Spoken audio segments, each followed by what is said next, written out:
Hey, it's Leo. Welcome to my channel and the Soggy Expat Book Maniac Random Questions book tag. Cheers! I haven't been on BookTube for a minute or a month. I've been taking care of some family stuff, but all is well and trying to get back onto it. I've definitely missed a lot of your fabulous videos and amazing content and any tags that I might have been tagged in. Please do let me know in the comments below what I've missed, any of your favorite videos that you've put together in the last month that you definitely want me to check out, or any tags that I should see, and what you've been reading and how you're doing. I'd love to hear from you, and I'll definitely work on trying to get caught up again. I won't tell you how many are in my watch later queue on BookTube, because that's just too much. I am also looking forward to my next video, which will be my June wrap-up, July wrap-up. I took a little bit of a different mood reading turn for July, and it's partly related to the new inspiration I have for a different direction that my novel is maybe going to take. So we'll see. But stay tuned for that. You'll have to wait, and hopefully I'll get that out next week. Before I get started on the tag, I want to lift up a nonprofit, as I do with each video. I lift up a different nonprofit that's doing good in the world to bring us hope and courage and a sense of solidarity. And this week, I want to lift up a nonprofit that Camilla at Hasty U Books shouted out in her Stand With Trans Kids book tag. I'll link that and the playlist of all of the folks who have done the Stand With Trans Kids book tags in the description box below and in the cards. Definitely recommend you check out Camilla's channel and all of the folks who have done the book tag. Again, related to my earlier comment, if I've missed that you've done that tag, please let me know. I'd love to check it out and add it to the playlist. One of the nonprofits that Camilla shouted out is Jeunesse Lambda, which is in Montreal. And Montreal will tie into the video later on, so stay tuned for that connection. Jeunesse Lambda supports LGBTQIA plus kids from 14 to 30, so I guess kids and young adults. They have a lot of services listed on their website, including a social group and discussion, education, skills development. They provide public transport tickets, risk reduction materials such as condom, dental dams, lubricant gloves, needles, etc., snacks, and a microwave available free of charge. And they also have an LGBTQ plus themed library from which it is free for folks to borrow books. So if you're in around Montreal and you're an LGBTQ plus young adult, definitely recommend you check that out. They provide a commissioner who can swear requests for name changes and gender designations free of charge, which is amazing. And they have a trans health program. They provide financial assistance for name changes and gender designation, gender inclusive free haircut days, and more. So anyway, thank you, Camilla, for shouting them out. I'm gonna make a donation, and I encourage all of you to check them out. Like, share, follow, donate as you are inspired. Okay, let's get to the book tag, but first I wanna tag some people. I wanna tag Shannon at That's So Poe, Jolene at Bookworm Adventure Girl, and John at Hey Y'all Listen Up. So I hope you enjoy doing this tag, and if you don't have space or time to do the tag, that's okay too. As Kazanet Always Doing says, the love is in the tag. This tag is a lovely idea. It's a joint tag created by Sean the Book Maniac and Heather at Soggy Expat Book Nerd. And so the questions or prompts are formed from the names of each of their channels, kind of alternating. It's just a really fun chatty tag, which I thought would be a nice entree back into BookTube after my time with family. Prompt 1, soggy. The question is, cold, soggy fries, yay or nay?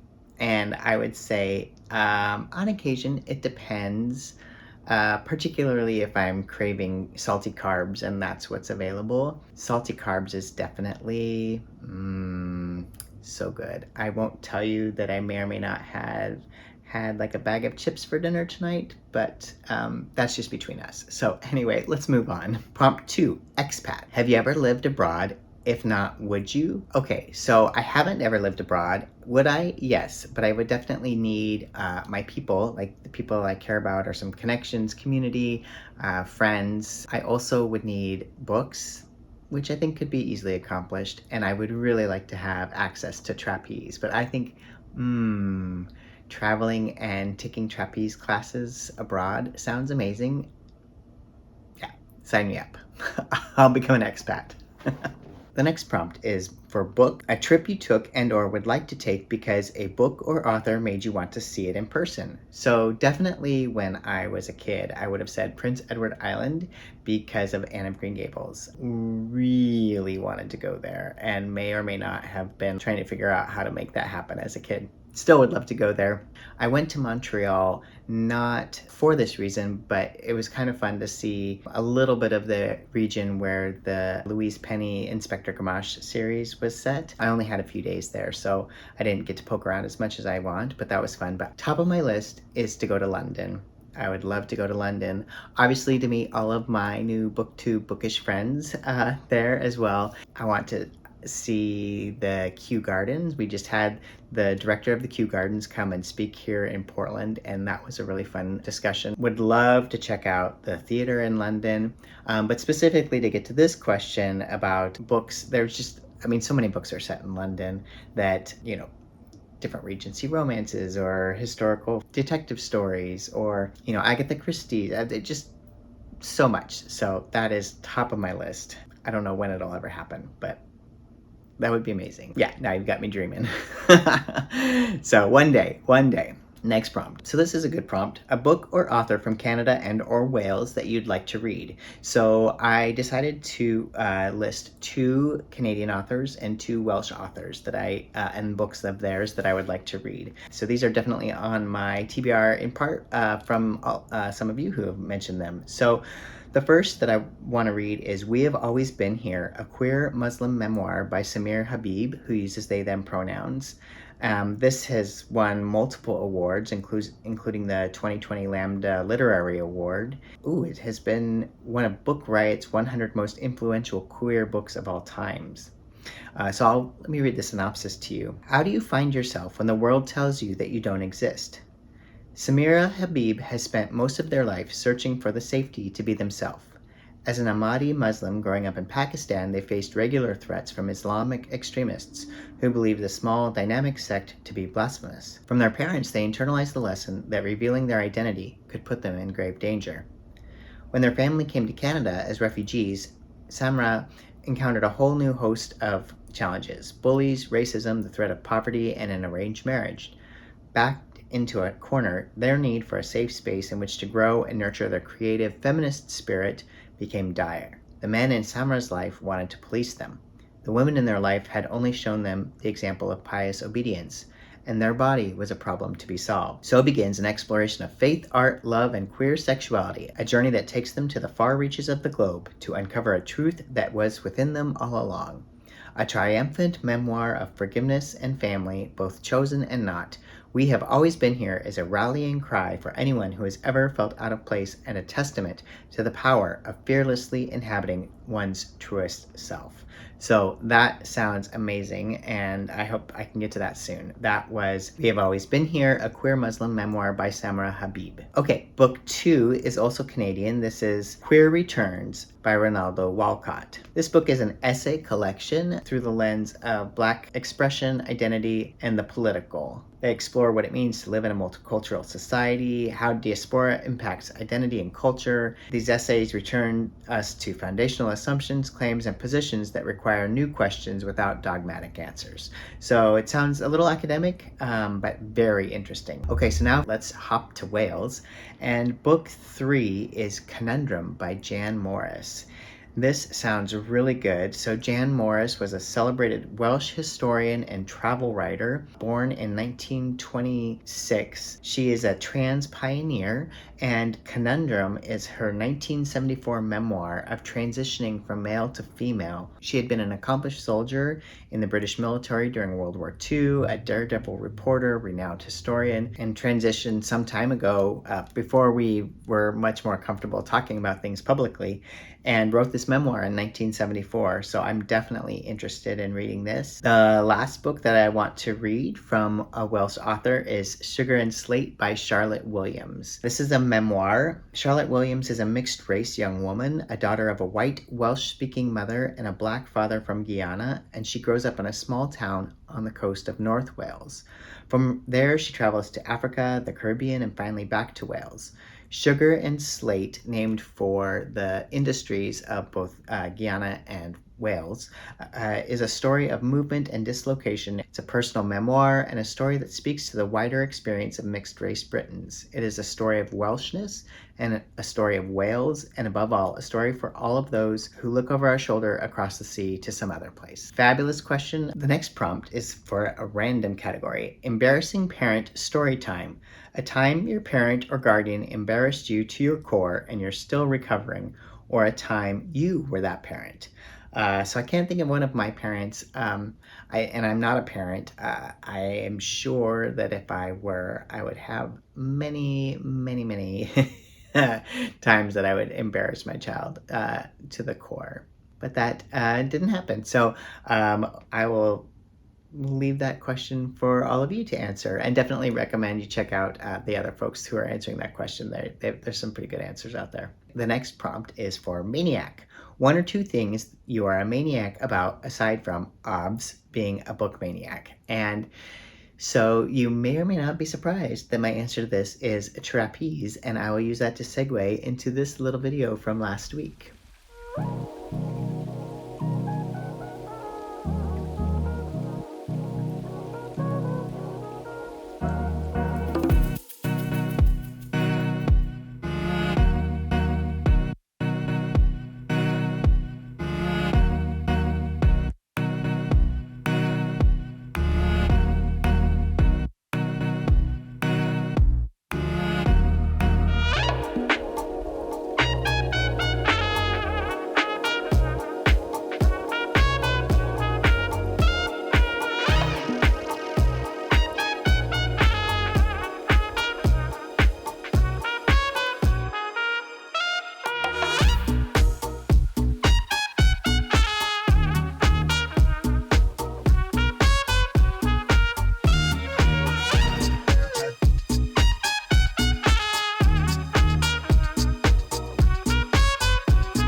Okay, the next prompt is random prompt again.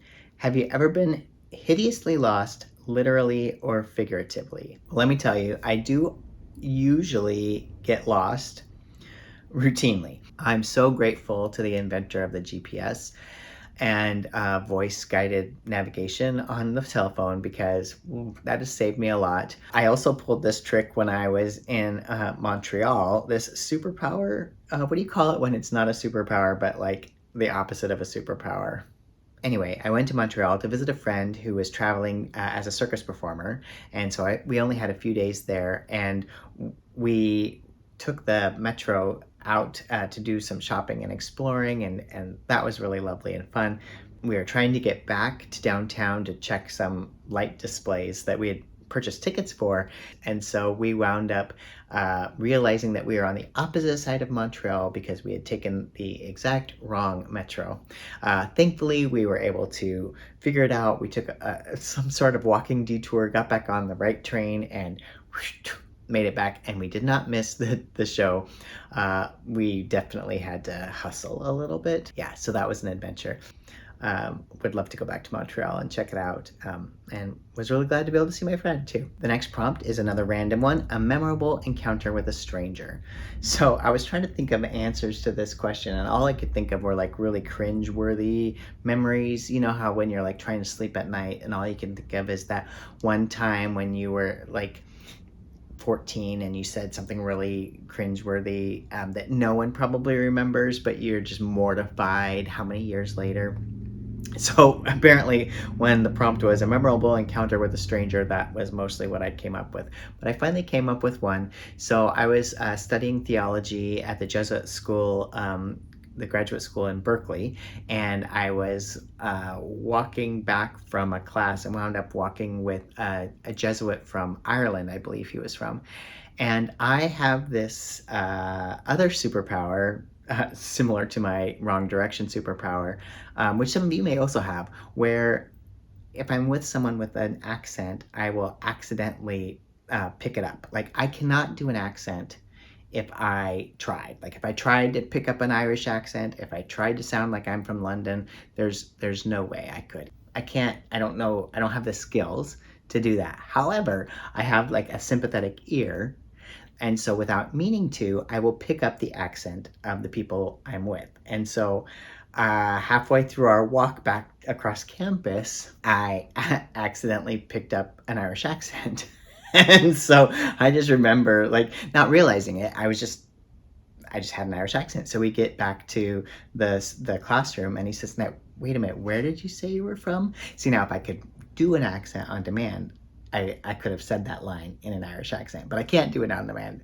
And then I realized, like, oh my gosh, I'm so sorry. I'm not mocking you. I just picked up your accent. Another time that bit me in the butt was not with a stranger, but I was in a class, and the professor was from Missouri in the US. It's kind of like southern-ish accent. And I realized that somehow halfway through my final presentation for the course, I started presenting in his accent. And yeah, so that was also cringeworthy, but also kind of a fun memory. Ish, I guess. We'll move along. Okay, we have two more questions. The next one is another random one. What did you want to be when you grew up? I love the way they word this. If you have now achieved that in real life, what's it like to be a fantastically stable as an adult? Asking for a friend. Okay, as a kid, I wanted to be three things. I wanted to be an author. And so I was always like writing little novels. I have a memory of writing a novel when I was in third grade, so about 9.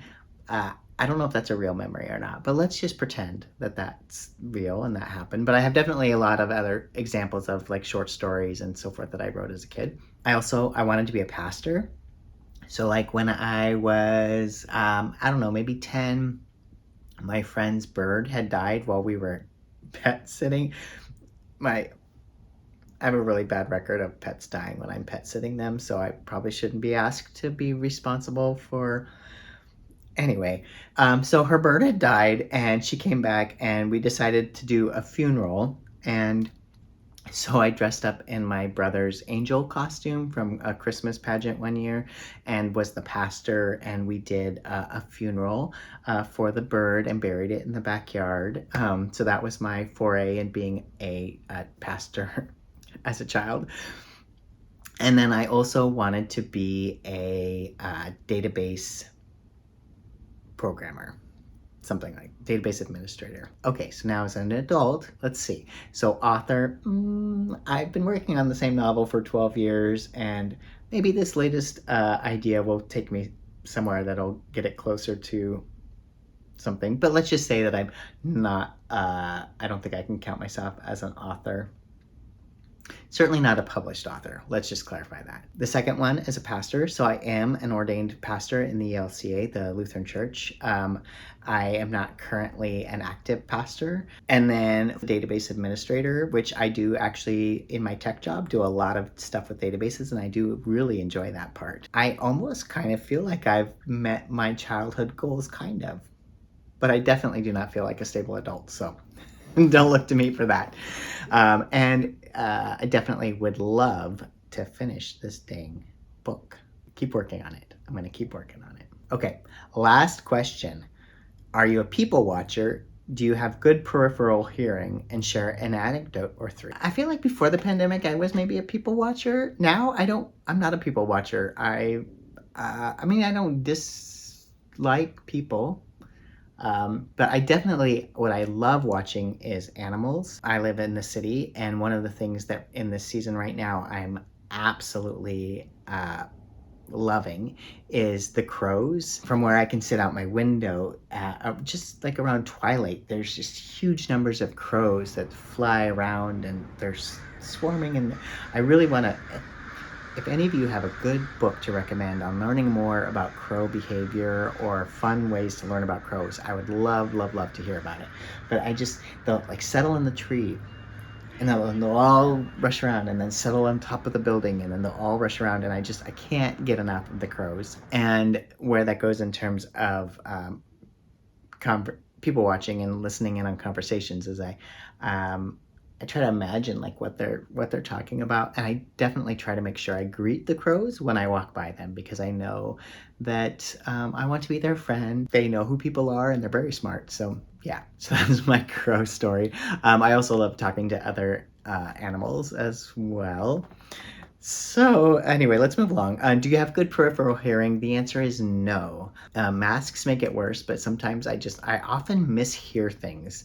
And it was really funny because, well, sometimes it just leads to pretty funny misunderstandings. And so one of my friends had recently switched her job. She had been a chef and she's now doing another job. And the another friend said, "Oh, are you no longer cooking?" As in, no longer a chef. And I heard that as no longer hooking, as in no longer in sex work. And so that just led to a different way the conversation went in my head until I realized exactly where I'd misunderstood. So yes, that happens. So no, I do not have good peripheral hearing. I know that they talk about for authors, like a thing to do is sit and watch people and imagine their conversations or write down their conversations, and that's just not something that I've gotten into, but I have with animals. So anyway, that might factor into my book, since I have now decided it's going to be a fantasy genre. Sorry for all of you on my channel who are not genre fans, but maybe I'll convince you to read it anyway. If I ever get the dang thing written. Okay, I believe that is the last question. Yes, that is the last question. Thank you so much to Sean and Heather for doing this tag and tagging me in it. This was a really fun tag to do and a nice gentle entry back in after really not having much capacity to do a lot of watching or filming of BookTube. So good to be back. I miss you all and I hope you're all well, and I'm doing weird things with my hands. But anyway, thanks again for watching. Look forward to seeing you in the next one.